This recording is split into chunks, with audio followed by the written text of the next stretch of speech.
The AP poll continues to show why it should never carry weight in college football again, and shows why human polls have discredited themselves, much to my chagrin as someone who believes human involvement in voting in college football is a sacred tradition and a sacred privilege that I say as a member of the media. Haley Sawyer, an AP poll voter, got exposed for moving Florida up 2 spots to number 14 after their loss to South Florida at home this past weekend, and keeping South Florida, who just beat them in the Swamp, by the way, and who the week before beat Boise State, who was last year's college football playoff team and started in the top 25, keeping them unranked. She got called out by a South Florida fan after Reddit posted the AP Top 25 Week 3 ballots, and she decided to explain herself, and this is what she had to say. But as far as what my votes are and what my process is, I wake up early in the morning after covering a game late in the night before. Don't want to go too much into my progress or process or logic, but I will say I appreciate everybody's interaction on social media and all of your feedback. There's tons of people that vote on the AP poll, and it's not a perfect system, but at the end of the day, no matter who you pick, it does even out because there's so many people who vote. And like I said, it's really fun for discussion. It doesn't, probably matter in the end, but I'm glad that people are having a really good time with it. But as far If you care about college football, you should be disgusted by that.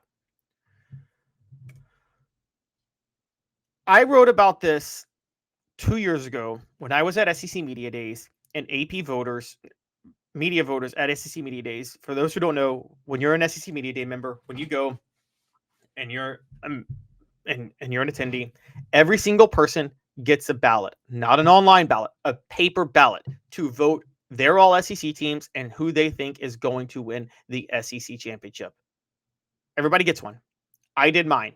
I spent in the middle of SEC Media Days that week a lot of time doing thorough research to try to do the best job I could possibly do with my rankings. And I turned it in. I do all that work. Took time out of all. By the way, SEC Media Days, that's a busy work trip. Okay, just so you know, there's a lot of other things you have to do. And so taking time out to do that takes a lot of time. And I did it because I took that job very seriously. I turned in my ballot. I'm on the airport going home after SEC Media Days on Friday. We do a show. I'm going home Friday afternoon. Going home from Nashville. I get the results of the votes that I turned in and everybody else. And I see that Vanderbilt had three votes predicting them to win the SEC championship. That was despicable to me. And it really, really frustrated me as someone who spent all this time trying to do the best job I possibly could on projections and predictions, to see people throwing Vanderbilt in and picking them to win the SEC when everybody knew they weren't going to win the SEC. Everybody knew they had no shot of winning the SEC. Was one of the most despicable things I think I'd ever witnessed. And I want to insist upon that because,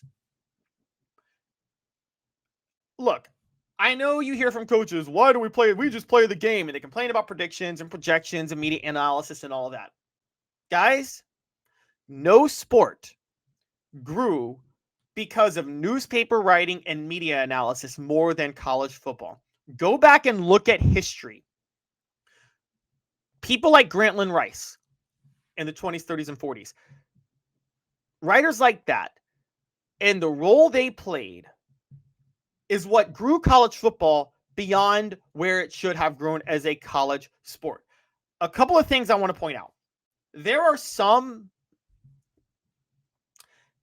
mediums that are so tied into sports, they should be sacred.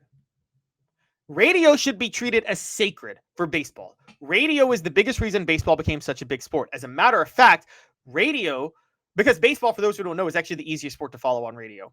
So when radio got big in the 1920s, it picked up a huge following of baseball fans. If baseball had just started through TV, it would not have the cachet it has today. It started because radio made it easy to follow. And following baseball on the radio when there were no other forms of medium to follow things was so big that in World War II, in the 1940s, if you didn't know baseball stats or baseball players, you were actually quizzed on it to see if you were a spy for a foreign government or not. I'm not even kidding you. You were quizzed on your knowledge of baseball as a man in the military in the 1940s because it was so big. There was the belief that if you didn't know baseball, you were a spy for a foreign government. And that was because of what radio did to grow baseball.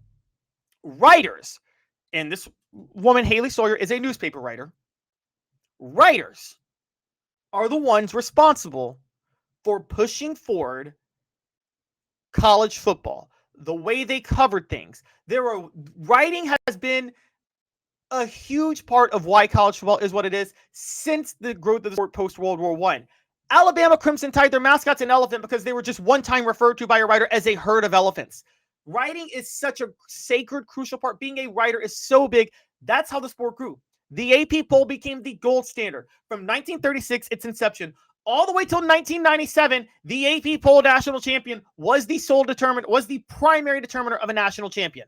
Okay? You had the BCS after that for 14 years, and the BCS still did what the AP poll had a huge impact in it until they pulled out, I think, in 2004, 2005. But it was so powerful that USC got to split the 2003 national championship because even though the BCS national title didn't include them, the AP still voted them number one.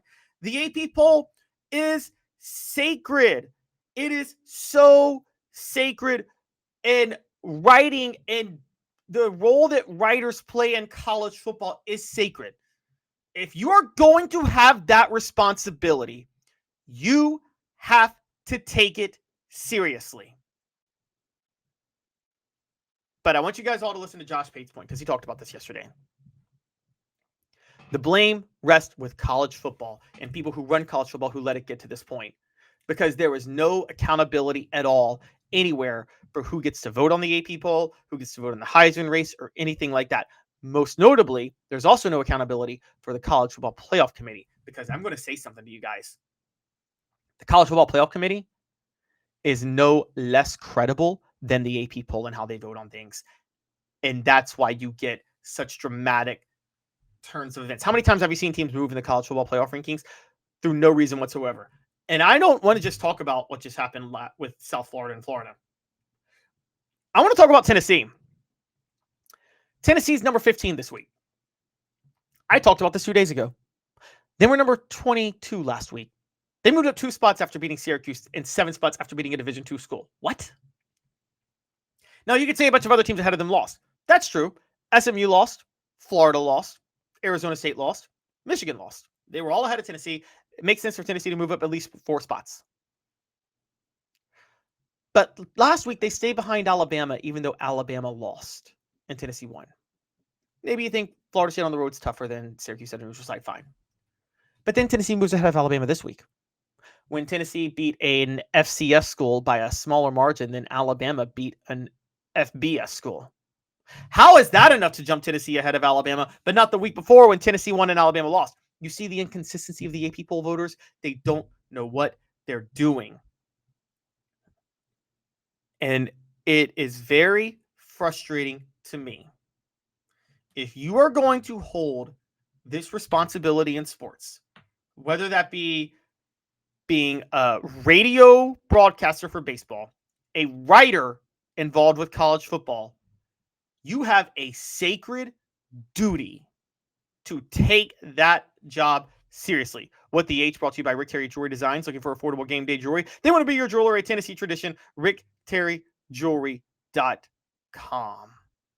Having been in the jewelry industry for a long time in the Knoxville community, I saw a need for a jeweler, a real jeweler. Our ability to do these designs has really been based on the customers bringing new things in and challenging us as a store. Our goal is not to tell anybody what they want. Our goal is to listen to what they want and then help them get there. Schedule your consultation today to get your special someone the perfect custom gift just in time for the holidays. Now, I want to clear something up real quick, and I think the AP poll and the college football playoff are very much at fault for creating this narrative. One of the theories in the way that people try to make this claim and the narrative they try to put around them is the idea that these votes are based on what they saw with their eyes watching the teams play. That's not even true with the college football playoff. There's this idea that they painstakingly watch every game and break it down. They don't. They don't. But here's my hot take. They shouldn't have to. They shouldn't. I'm not expecting you to watch every game. I'm not even expecting you to watch marquee games. Heck, I don't care if you go on vacation on Saturday and don't watch any games on a weekend, and I still wouldn't mind you being an AP poll voter. All I care about is this. When the games happen, you do just a little bit of research to see who won and who lost and what the body of work is. I've always said the rankings should come down to a body of work more than what you saw on the field. Always, always, always. So I don't expect you to watch every game. I don't expect you to watch most of them. I expect you to put a little bit of effort, though, and to know that South Florida beat Florida on the road. South Florida's 2-0. Florida's 1-1. South Florida should be ranked ahead of Florida. That's not, like, you should do that bare minimum of effort. And for you to say, well, this doesn't matter anyway, well, then why are you voting in it? You see the problem here? You are devaluing something that had a huge role in the growth of college football, in the growth of the sport. And to throw it off like that and laugh at it, it's just despicable, honestly. And it's disgraceful. And college football is not the NFL. The media and the writing landscape drives college football in a huge way. Derek is calling me out, says I have Mississippi State at number 14 in the country per my poll. I do, Derek. I have them in the top 15. But I've given you my exact reason why. Mine is not a joke. My AP poll, my poll, I do it every week. It is based on the body of work, period. It's not based on preseason rankings. It's not based on projections. It's based on the body of work. And right now, with body of work, South Florida is number one in my poll. Yeah, that's right. I got South Florida as the number one team in the country. I take my rankings very seriously. I rank you week to week based on your body of work that week. That does not mean I think South Florida is the best team in the nation. I don't rank who I think is the best, second best, or whatever. I rank teams by their body of work. South Florida's body of work has them at number one in the nation right now. They are. They beat a team that, and by the way, the only thing I take into account from last year is I give a little bit of weight if you beat a team that made the college football playoff. But until the schedule strength clears out a little bit more, which, by the way, it's impossible to do schedule strength right now because every team is either 250, 500, or I'm sorry, every team is either 000, 500, or 1,000. Every single team. So you got to wait until at least the end of the month before you really start to throw in schedule strength. Once September ends, I'll wait schedule strength. But until then, I have to wait who play Power 4 teams, did you play them at home or away from home, who played teams that made the college football playoff last year. So I point that out to say that, yes, I have South Florida at number one. I don't think they'll stay there. That'll change as time goes on, guys. I understand that. But my votes and my rankings are based on body of work. And they are week to week. If you want to do based on best teams, fine, but you actually have to watch the games at that point. And I think that's the biggest mistake with college football playoffs to say it's based on the best teams. No, it should be based on the body of work. And my body of work has South Florida at number one to this point. Derek, I'll give you credit. You did call South Florida upset last week. Now, I said South Florida would cover. I didn't call the upset, so I will give you the credit. And Steve is right. At least look at the scores. If you're going to do these rankings, at least look at the scores.